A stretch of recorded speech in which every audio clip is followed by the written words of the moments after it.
Hello and welcome to Wisconsin in Focus, powered by the Center Square.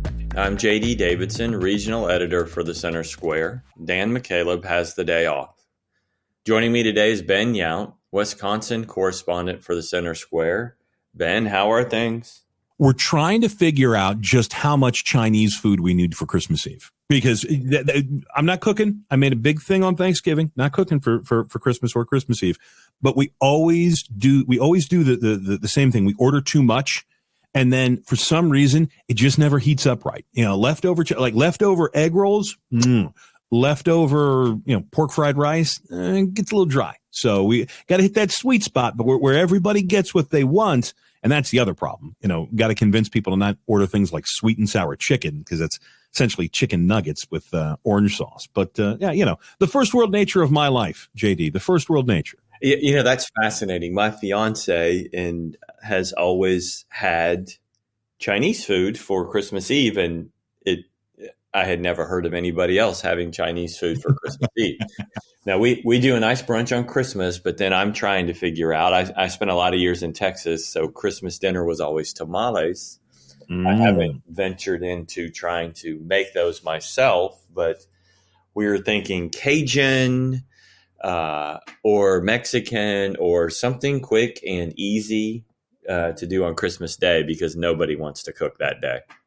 One of my favorite YouTube guys is this dude from Gulfport, Mississippi. And he's got this huge, 35, 50 gallon cooker, and he makes giant pots of jambalaya, giant pots of red beans and rice. And it's the funniest thing, because he talk like this, dude, that money, dude. And he smacks the paddle on the lid of his, so when you say Cajun, I'm imagining you dressed like this guy with the pit vipers and the long mullet haircut and the overalls with no shirt on underneath, out there on Christmas Day, banging on the outdoor cooker to get people to come and eat some crawfish boil. I do not ruin that for me. I want that as my mental image for you cooking Christmas dinner. Everything except the mullet. I'm bald, but we do 2 or 3 crawfish boils every year, and I've spent a lot of time in East Texas. So when we do crawfish boils, they're shipped up from New Orleans.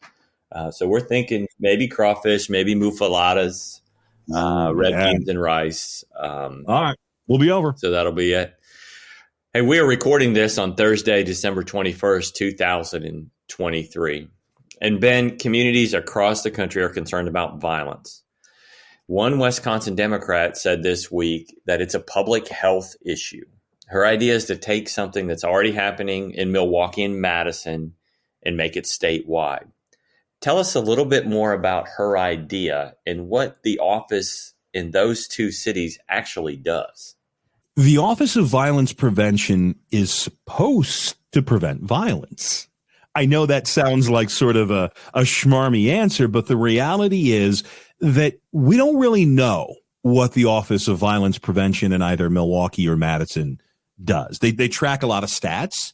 They have meetings with the police officers and the police chiefs in both. After, I hate to use the term mass shooting, but after a violent weekend, Monday morning, you'll have someone from the Office of Violence Prevention standing next to the mayor and saying, this is unacceptable. We cannot do this. We have to put the guns away.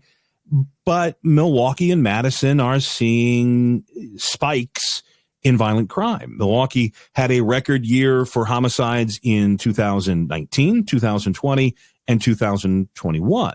They very well could have a record or a near record year for homicides again this year. Madison is seeing a spike in stolen cars, in break-ins, in assaults. Their murder numbers are nowhere near what Milwaukee's are.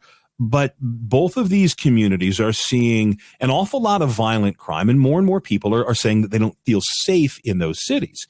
So this pitch from State Rep Shelia Stubbs is interesting in that it comes at a time when you hear a lot of people talking about a focus on violent crime, but not another government office, certainly in a health department.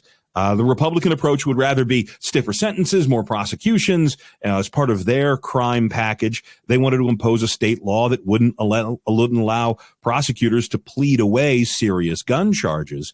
What is it that the offices of violence prevention do?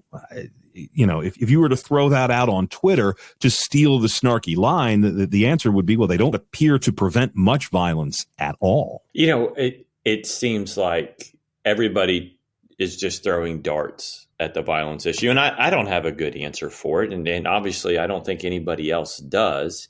Does her idea to create this sort of government entity to prevent violence, is it going to get, do you think it's going to get any traction? No, the Republican-led legislature is not going to, one, grow government, or two, focus crime-fighting efforts on the amorphous idea of violence prevention as a public health concern. Public health concerns for Republicans are clean water, vaccinations, this still the leftover hangover from coronavirus.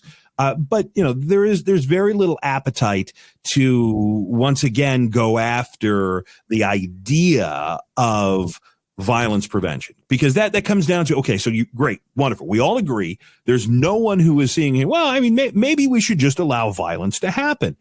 No one is taking that tact. But what would a public health violence prevention office do? They're not cops, so they're not going to go arrest the bad guys. They're not prosecutors, so they're not going to go and seek jail time for the bad guys. They're not judges, so they're not actually going to sentence bad guys. This is not the Department of Corrections, so they're not going to build a new prison to hold the bad guys.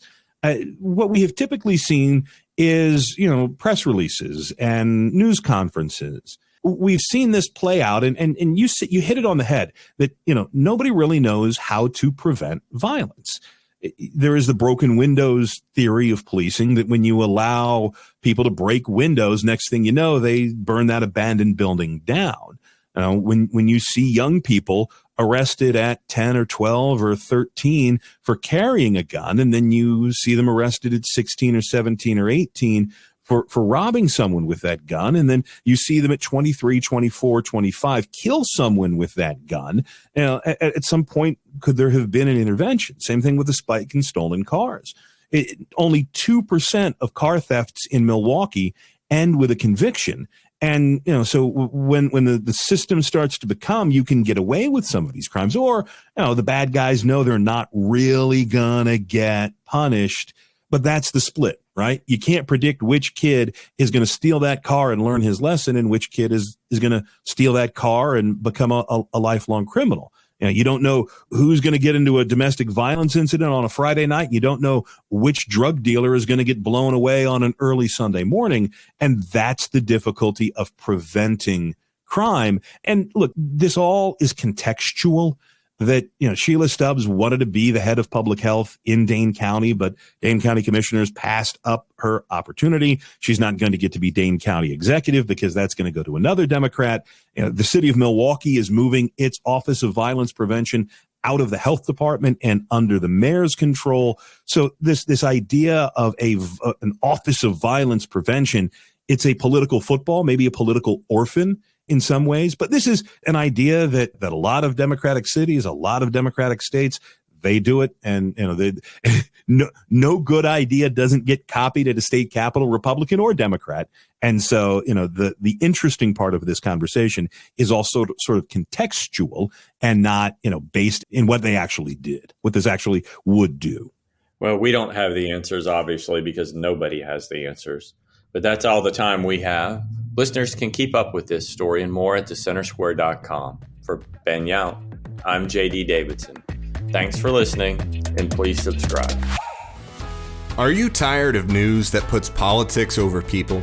At the nonprofit Franklin News Foundation, we believe in putting people over politics by delivering nonpartisan news and audio content that serves you, the American taxpayer. With Franklin News Foundation, you can read fact-based, state-focused news for free at thecentersquare.com. You can listen to civil, balanced conversations between policy experts through our podcast network at americastalking.com. Or you can get in-depth news on K-12 education spending, curriculum, and school safety at chalkboardnews.com. It's all free through Franklin, where we put you, the American taxpayer, first in every story, episode, and conversation. And it's only possible through our supporters. Together, we can produce content that puts people over politics and brings Americans the news they deserve. Become a supporter today at franklinnews.org/donate. Once again, that's franklinnews.org/donate.